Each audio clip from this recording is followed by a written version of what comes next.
It's 2 a.m. You're lying in bed, the room is dark, and your face is lit up by the one light source that has personally ruined more nights of sleep than anything else in human history: your phone. You're looking at photos of someone who has decided they would rather not be looking at you anymore. And your chest actually hurts. Not in a poetic way. There is a real physical ache sitting behind your ribs, and some traitorous little part of your brain keeps whispering, just text them. Just one more time. It'll be fine.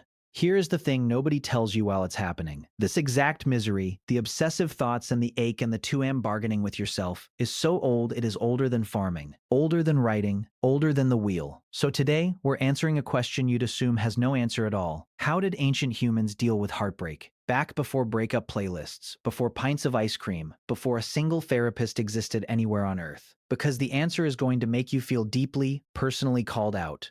Let's start with what is actually happening inside you right now, because it explains almost everything our ancestors did. When you get your heart broken, your brain does not process it the way it processes ordinary sadness. It processes it like withdrawal. A team led by the anthropologist Helen Fisher slid heartbroken people into a brain scanner. People who had just been dumped but were, by their own honest admission, still completely in love. And watched what lit up. It was not the gentle, weepy, sad part of the brain. It was the same reward circuitry that goes haywire in someone coming off cocaine. Biologically, your brain is not mourning. It is craving. The person who left is the drug, and you are in detox. And it gets so much worse, because in that study, people spent more than 85% of their waking hours thinking about the person who had dumped them. 85%. So if you have ever checked an ex's profile for the 9th time in an hour and thought, what is wrong with me? The answer is nothing. You are simply running software that is at least a few 100,000 years old. We call it doom scrolling an ex. Your ancestors had no profiles to check, but that craving, that desperate pull toward one specific person.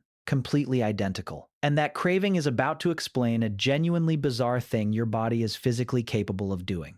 Here's the part that sounds made up. You know how people say someone died of a broken heart, and you assume it's just a dramatic figure of speech? It is not. It is a documented medical condition. Doctors in Japan first described it, and they named it after what the damaged organ looks like on a scan. They called it takotsubo, which is the word for a clay pot used to trap octopuses. Under a sudden flood of stress hormones, from grief, from a breakup, from devastating news, the heart muscle can actually balloon outward into the shape of that little octopus pot and stop pumping the way it should. It looks so much like a heart attack that hospitals regularly mistake it for one. People get admitted. People get monitored. In some cases, it is fatal. So when your great-aunt warned you that heartbreak could land you in the hospital, your great-aunt was, very annoyingly, basically a cardiologist. The phrase, a broken heart, is not some metaphor your species invented to be theatrical. It is a literal description of a thing your chest can physically do. Which raises an obvious and slightly terrifying question. If heartbreak can wreck a modern human who has hospitals and medication standing by, what on earth did it do to someone 40,000 years ago with nothing but a cave and the people around them? And the answer is the most surprising part of this whole story,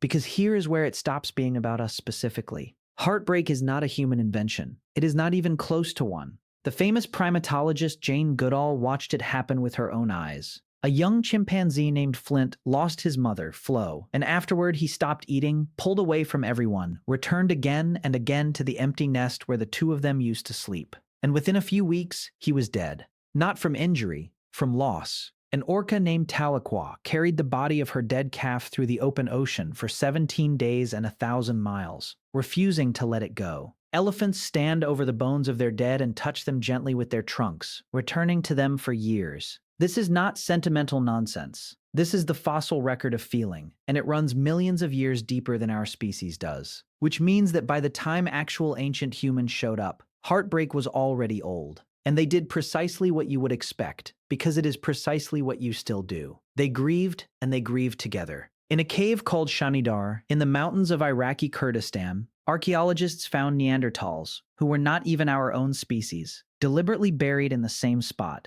Over and over, more than 70,000 years ago, bodies placed with obvious care, in a place the living kept coming back to. You do not dig a grave for someone you didn't love. You do not return again and again to a spot to remember someone you've forgotten. So when you build a little shrine out of old photos on your phone, or you can't make yourself delete the messages, or you keep the hoodie because it still smells faintly like them, you are doing the Shanidar thing. You are 70,000 years of behavior wrapped in a hoodie. We just call it not being ready yet.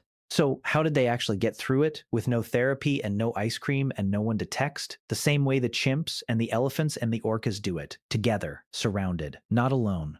There was no lying in a dark room by yourself because there was no separate room and there was no by yourself. You grieved out in the open, at the fire, in front of everybody, and the thing is, everybody had already been there themselves. The breakup playlist you put on at full volume to really feel your feelings?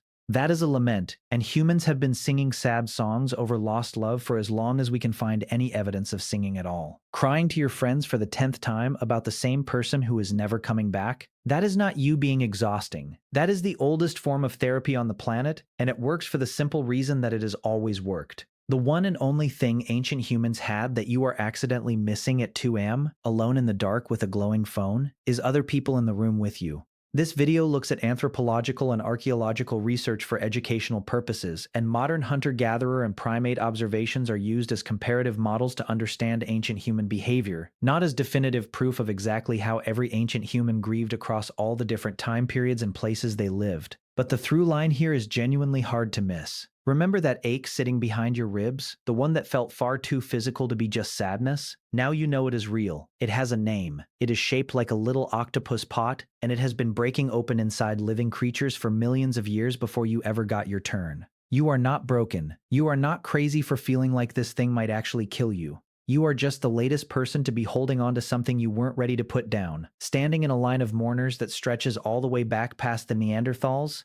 So put the phone down, do not text them, and go find someone to sit beside at the fire. That part, at least, still works exactly the way it always has.